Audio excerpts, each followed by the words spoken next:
Hello, thank you for joining us today and welcome to this panel about AI for sustainability in cloud infrastructure. My name is Thomas Timodas. I'm a researcher at RISE Research Institute of Sweden, the National Research Institute in Sweden. And in this panel, we will talk about where and how AI can play a role in improving energy efficiency and sustainability in cloud edge infrastructures, and how AI itself as a workload will challenge how we design and operate this infrastructure, which is a topic of increasing importance today in recent years. So with me today, I have three experts in these topics. So let's start by letting them introduce themselves.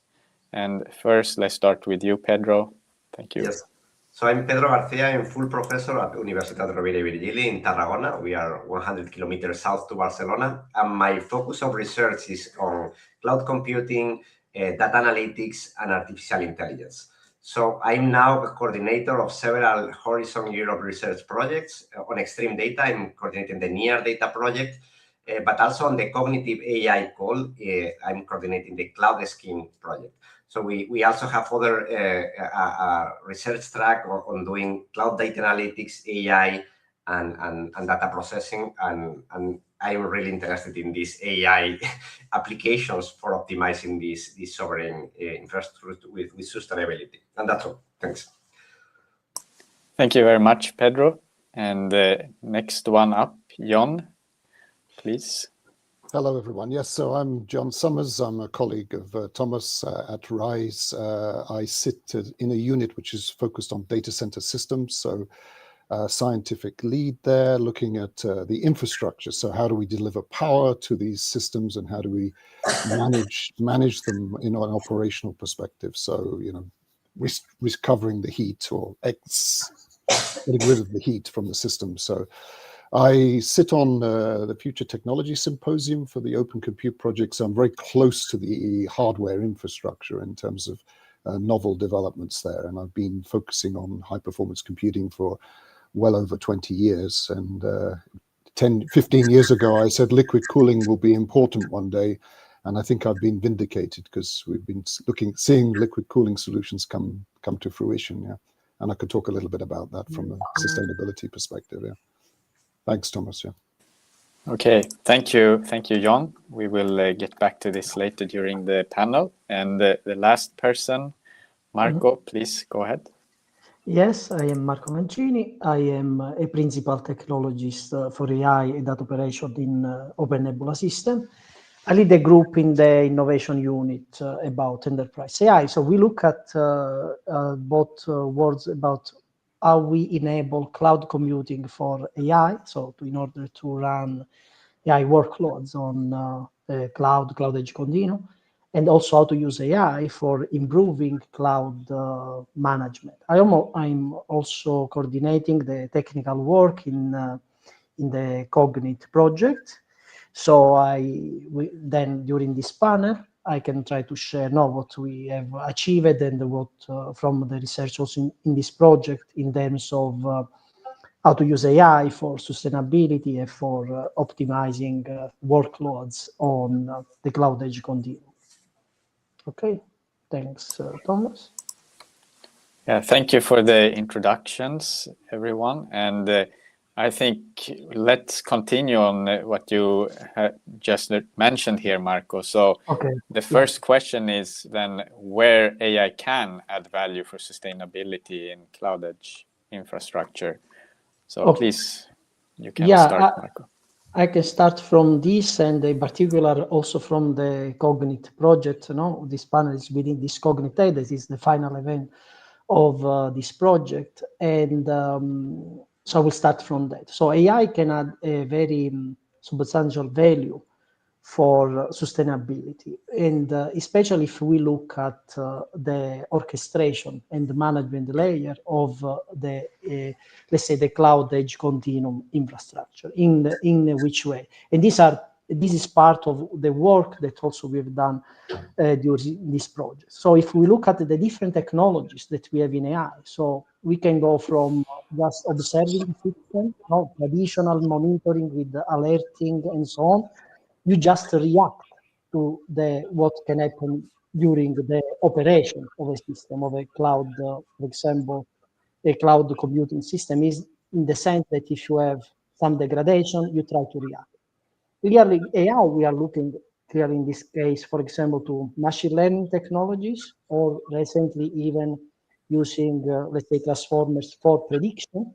You try to predict somehow what could be the future state of your system, and that clearly is not more a reactive, becomes a proactive. So you can anticipate degradation and so on, and this AI can help. So this is one of the things that we can look at, is how to predict future state, and this can help to improve, let's say, proactiveness. Second thing is about instead optimization. Usually, you cannot optimize only sustainability. I mean, you cannot look just, we would like to reduce energy usage or power consumption, because from one side you have this one, clearly is important, the sustainability. From the other side, you have, for example, performance. So if I have an application that should be in real time, or should so has some requirements, like for example latency or response time, we have to look at both. So we can look both at what are the requirements of an application or a workload that needs to run on the cloud, and what are, from the other side, the sustainability. So we would like to minimize power consumption. So we would like to minimize carbon emission and energy usage, right? So in this case, this becomes a multi-objective optimization problem. So you need to works with the trade-offs, because you don't have an optimal solution in the sense that just one solution. You have multiple optimal solutions, because usually this is a Pareto optimal front, where you can decide what is the best trade-off between the performance and the sustainability and the energy side. So I think also in this context, AI with different technologies, we explore different also in the COGNIT project, and we can achieve also good results in the sense that you can, let's say, work using a multiple objective, right, in your optimization model. Recently, now it's been a few years, also generative AI could help also in this context, because we can have somehow active agents. So this is not part of the COGNIT project, because the COGNIT project is started 3 years ago. We used mainly, let's say, traditional machine learning, and also together with some, let's say, traditional optimization approach.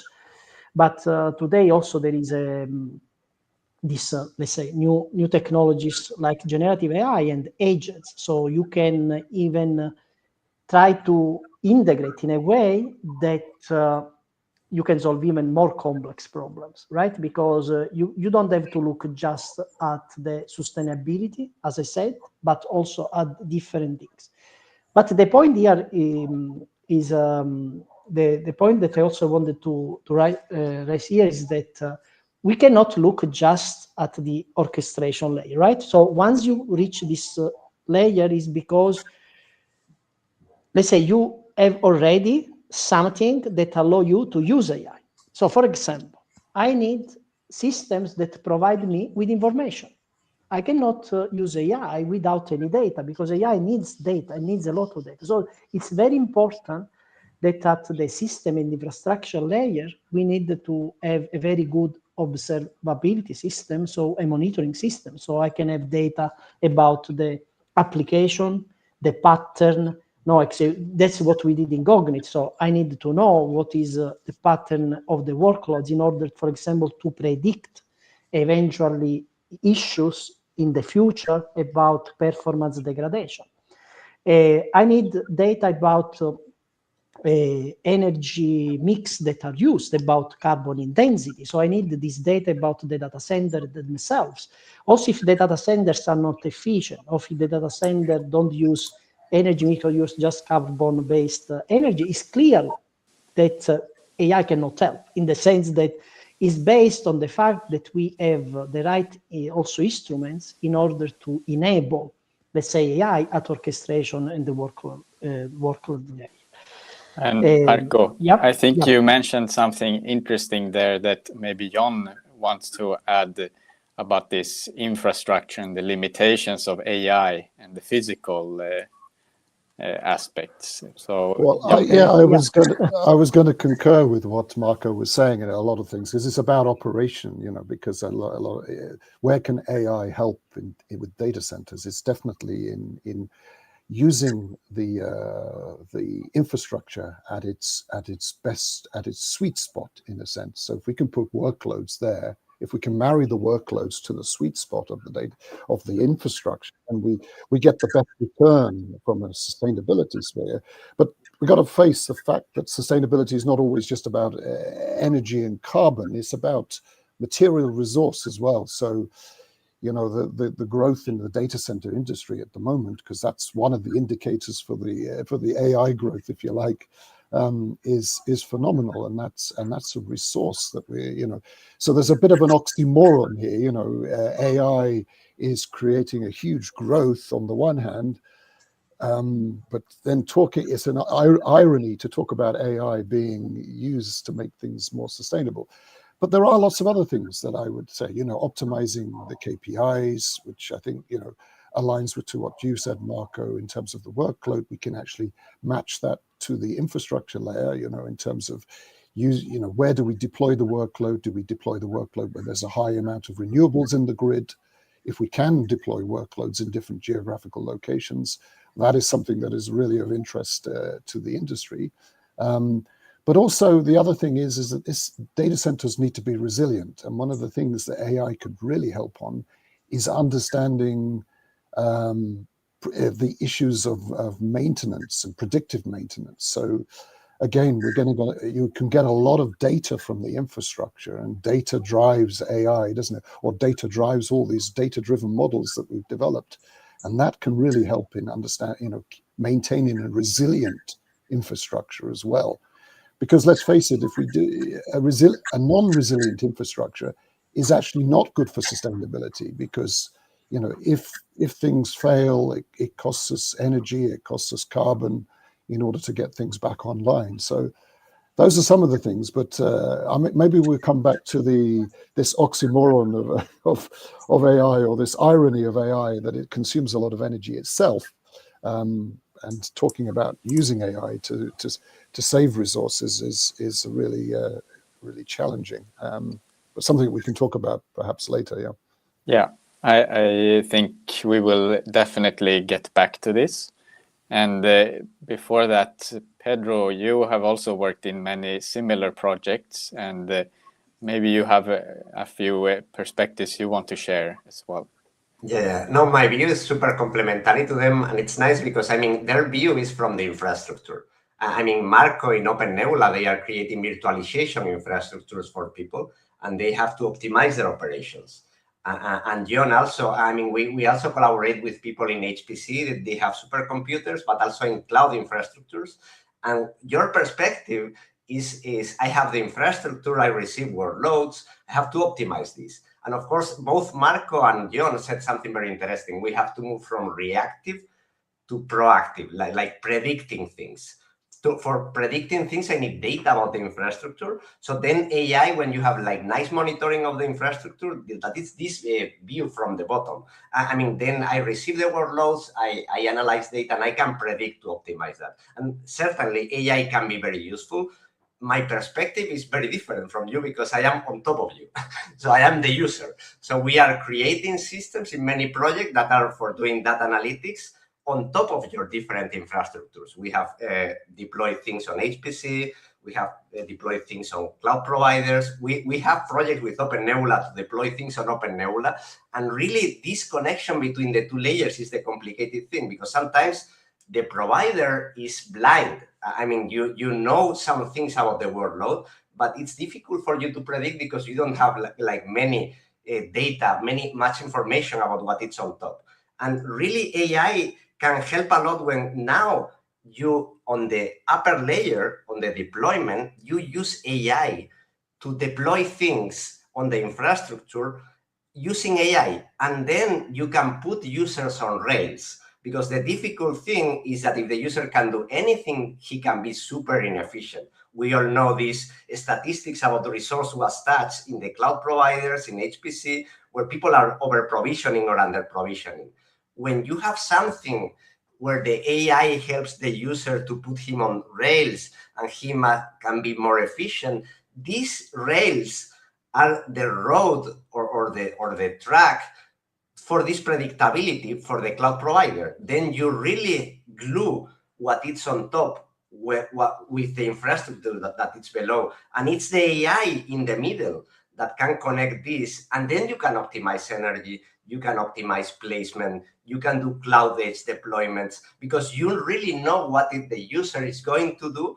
You can predict that, you can optimize that. So that's my vision is really complementary, because you need the infrastructure, you have to optimize that. Then the applications that you build on top, you can glue them with AI. Yeah, that's a very interesting comment there, and also this need to focus on the users, and the users also have the best knowledge or understanding of what they want to do. So it's really good to marry these perspectives. And I want to ask Marco, do you have some comments you want to further on this topic? Yeah, no, I agree with the previous comments and thinking. And about the user, yes, because it's also important from the user point of view how you manage your the resources, how you manage your application, in order to avoid that maybe you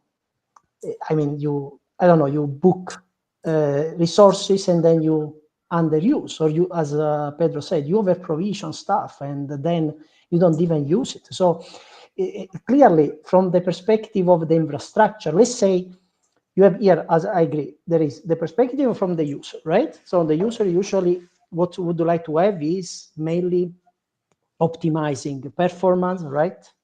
According to which kind of application he has.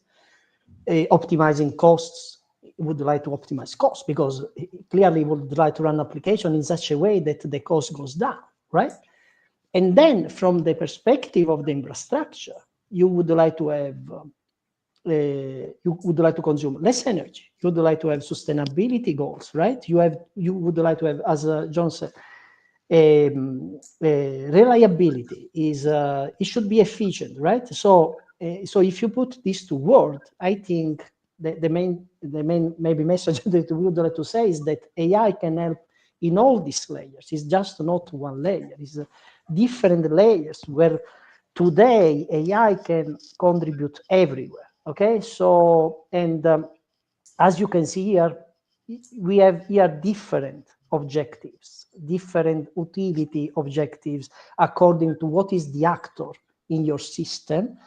And at the same time, they contribute together to what could be, for example, an efficient way to manage, for example, application on the cloud edge continuum.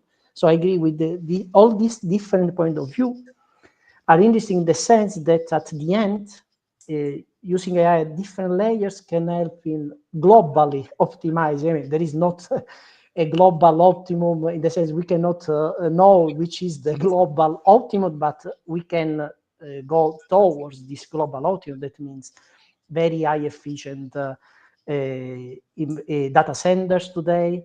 Another point, are you going to build the next data centers? Maybe I can introduce also something else. So how we are going to build these new data centers for this, for example, this explosion of generative AI. So which kind of,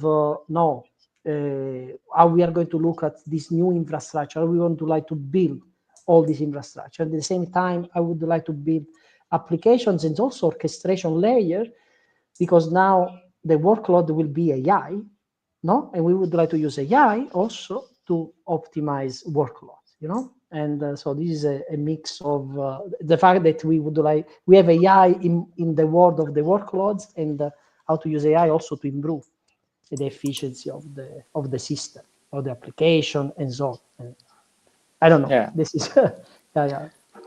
This is a very interesting topic, and I think it wasn't really when COGNIT, the proposal, was made. This was before the age of generative AI became popular or big.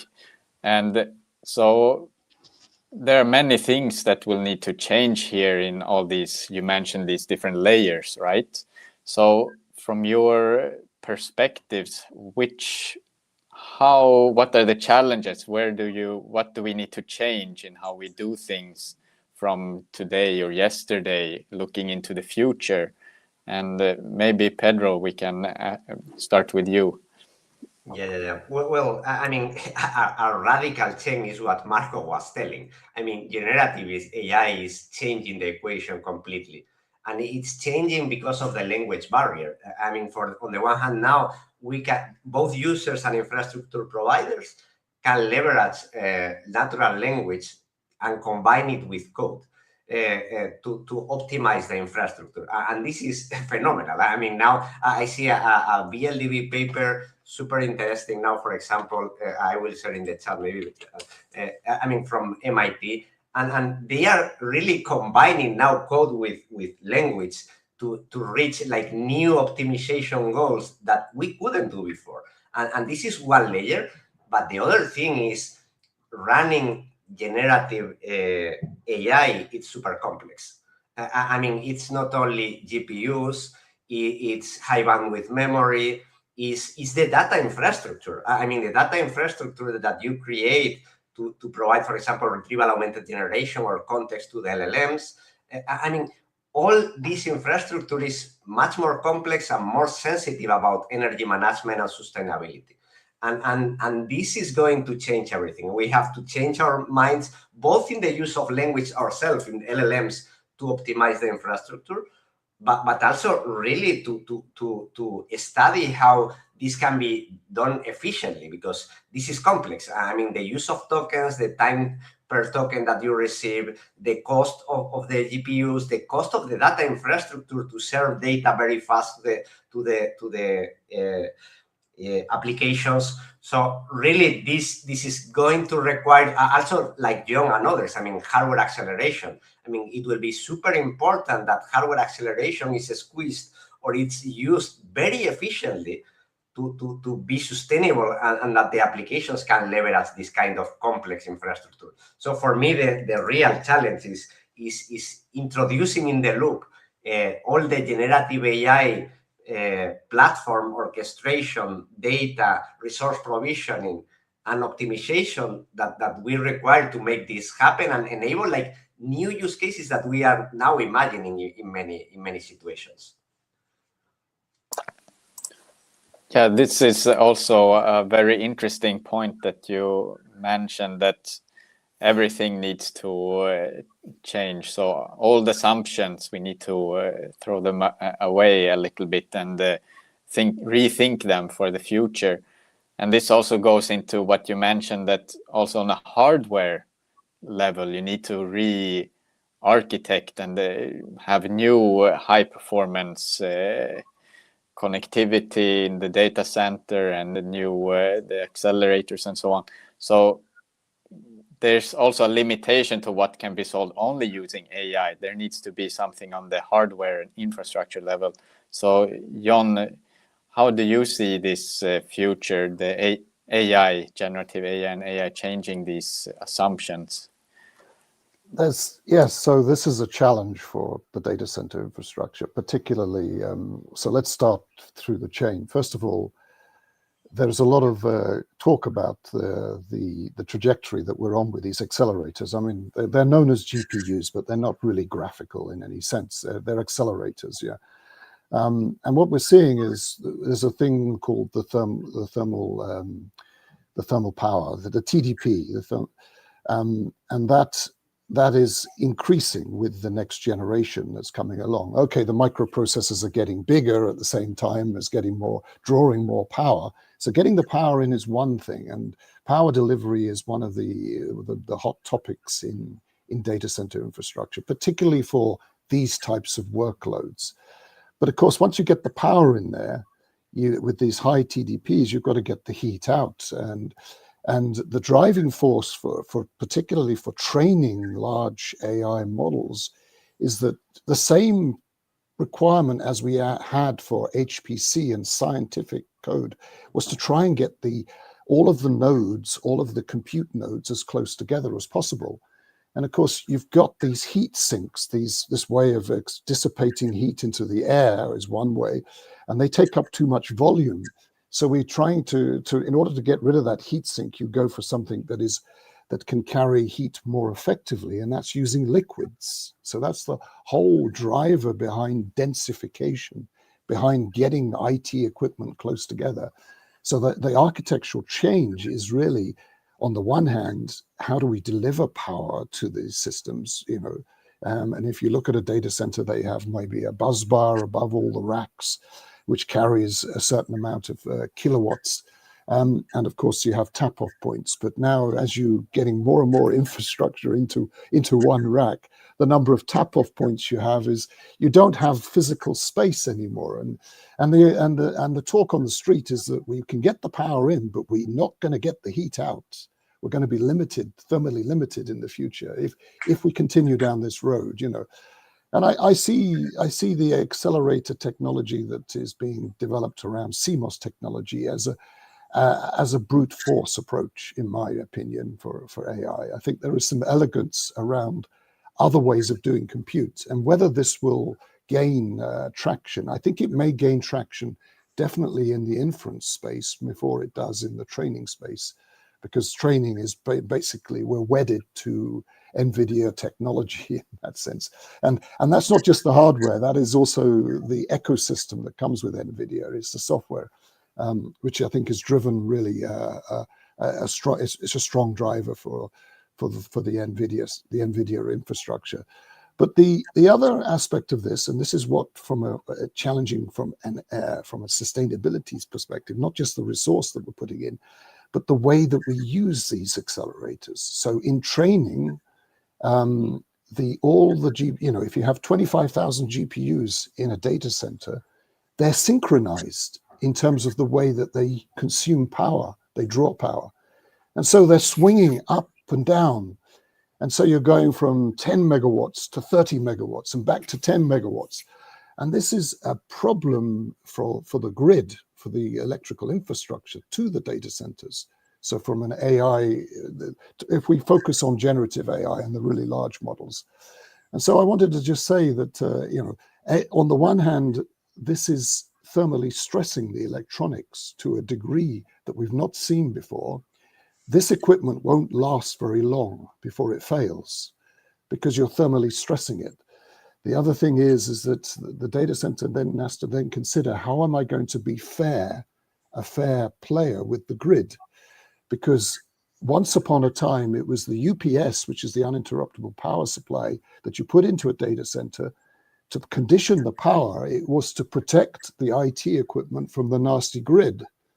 Now we're in a situation where the UPS has got to be used to protect the grid from the nasty data center that's producing this very oscillating workload, which is not seen in any other types of workload before.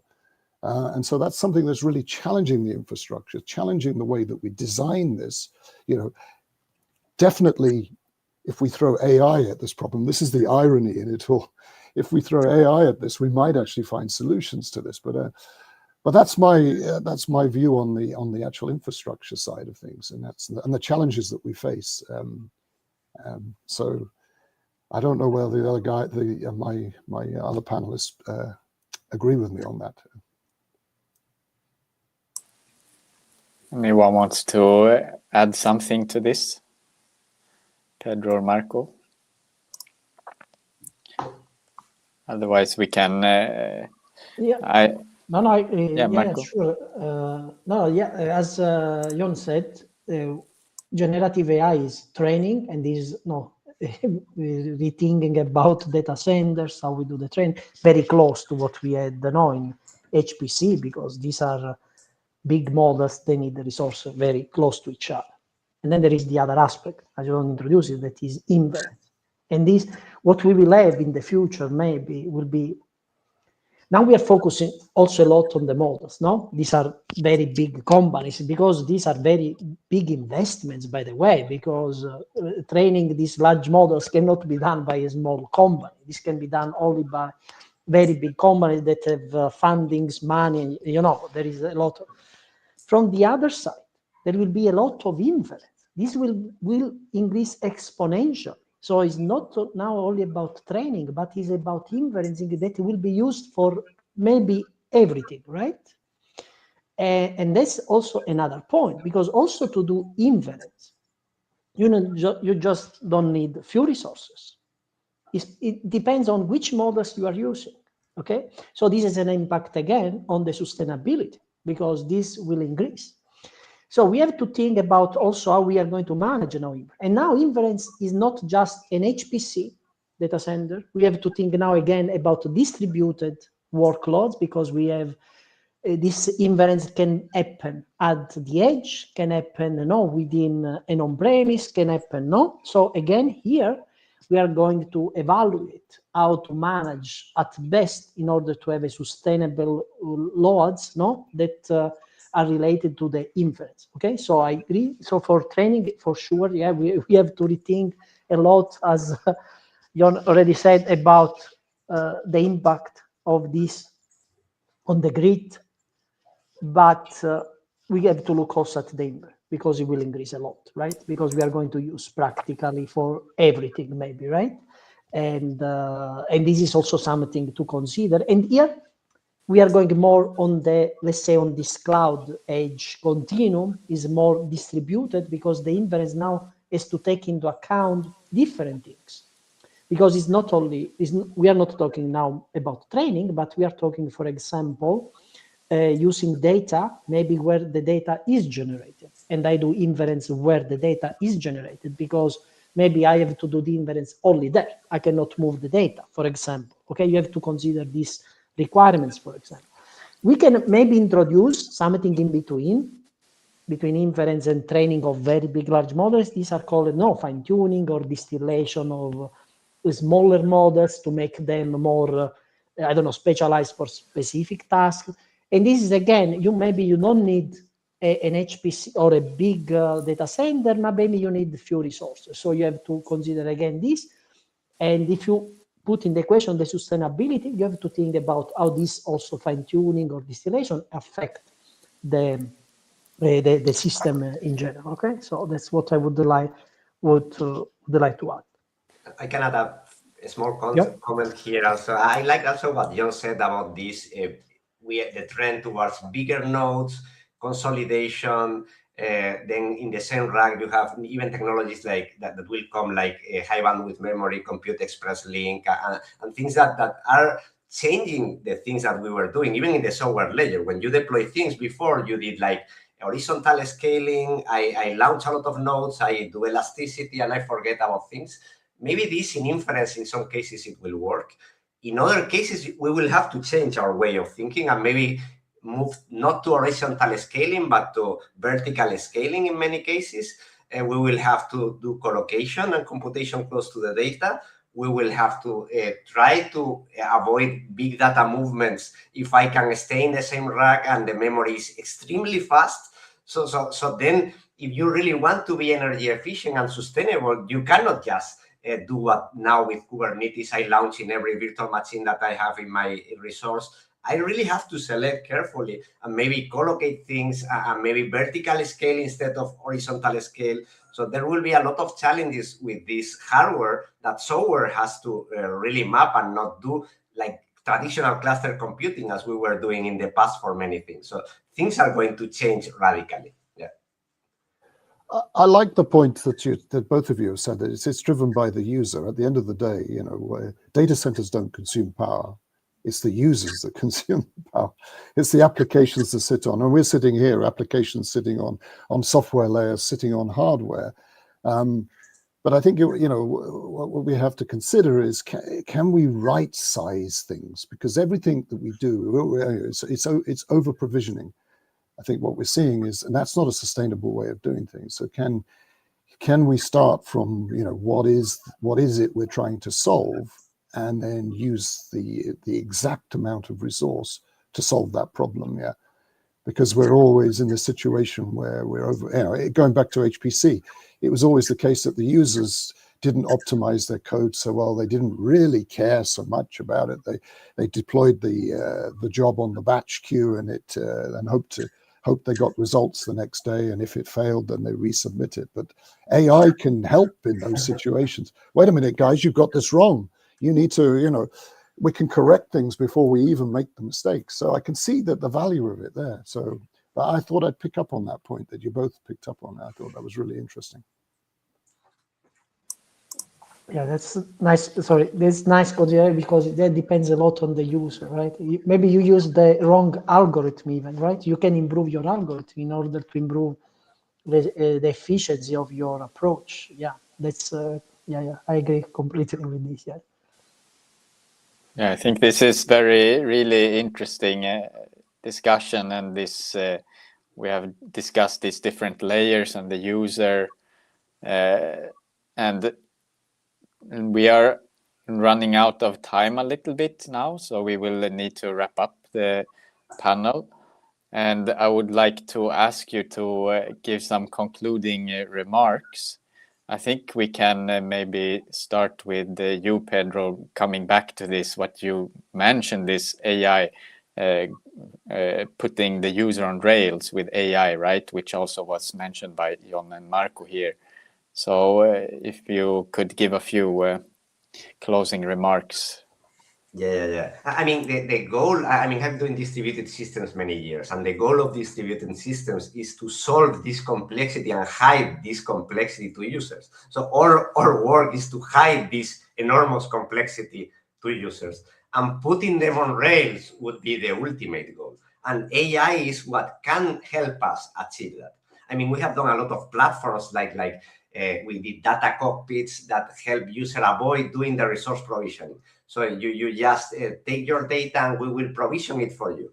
And then, but really when we achieve it, and we haven't solved this yet, I must say, we still work on this. So we really need collaboration between the software layer and the user deployments and the infrastructure layer that now was completely oblivious to the upper part.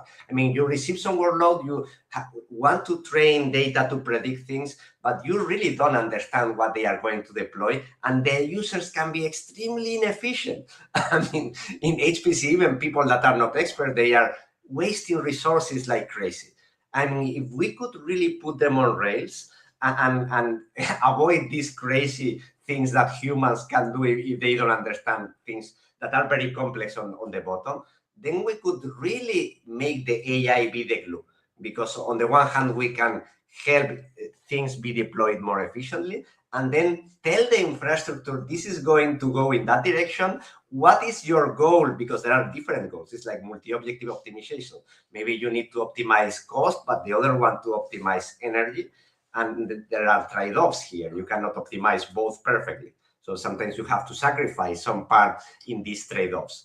So there will be a conversation between the two layers to see what can be done to efficiently predict what users are deploying and do the best use of what you have beneath. But as I said, the challenges are enormous because also of the new technologies that are arriving and that are changing distributed systems. They are changing everything. So, we will really need collaboration between people like us that are like on top of it, like trying to send you a work, and the infrastructure guys that should really connect these things. Because if you don't have this glue, in some moment, things are not going to work well for one of the sides. Yeah, that's a very good point. And maybe Marco, as the glue then, from the infrastructure side, what do you have some closing remarks here you want to share? Yeah. Okay. So just to give some other insight, in the sense that, as we said during the panel and before, so AI is going to change a lot. What we are going to know, we are going to use this tool a lot for our daily task, in the job, in the business, in maybe for everything. So this will be the main workload, maybe one of the main workloads that we will have in the future.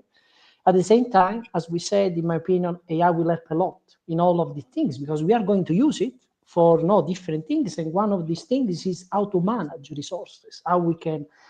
One of the main things that I think come up from this is the user determines a lot this, right? If we use a tool in the wrong way, we are wasting resources, we are wasting time, we are wasting money. Okay, if you use in the wrong way, I mean, you cannot overcome inefficiency because you are using wrongly, right? If we don't have efficient ways of manage resources, you cannot do anything. I mean, it's you just have an inefficient system. I cannot make it efficient with AI, because if it's inefficient, it's inefficient. There is no tool that. So clearly, starting from the fact that the user can improve the way of using tools and so on, this is one way. The other important thing that Pedro said is we need to hide the complexity. I mean, today, using a natural language, we have a sort of now embedded-based way of asking things, of doing things. And this is very good, because imagine you have to instead of remembering everything about tools and so on, you are just using your natural language, what we use every day practically, right? So this is improving, for example, because adding some complexity. So adding the complexity, but means build the tools that do the job that instead the user should do. So we can give the user these tools, then at the let's say in the middleware, this orchestration, optimization of where we have also, as also Pedro said again, different objectives, we can still use AI in order to improve this layer. And then finally, we can go to the infrastructure. I think John here can say something else with his expertise on this, okay? And I can close here. Yes, it's okay. Thank you Because we very are much. also almost to the end, right? Yeah, we are almost at the end, and Okay. as we said, the infrastructure in the end also puts constraints. That's the physical things that we build on top of, right? So we need to get that part right as well for everything else to work. So Jan, if you could please give some closing remarks. Thanks. I guess from the original title of the panel discussion, it's one of the things that we need to do is you can't manage, if you're not monitoring or measuring things, you can't manage it. So we need the data from the infrastructure, and I think the modern data center you should be able to get a huge amount of data, but unfortunately there are lots of data center provisioning that doesn't really give us all the data that we need, so we don't get full line of sight about how the infrastructure is actually operating. That's something that we can improve on, and I think Europe could play a strong role in that. I don't think there's an AI race on at the moment, and Europe is perhaps irrelevant in this, because it's it's about who can bend the rules of ethics, who can overcome pushback against sustainability. Well, you've got the China and the US can. Europe can't, in a sense. We're strapped into this into the ethics and the sustainability. So I think.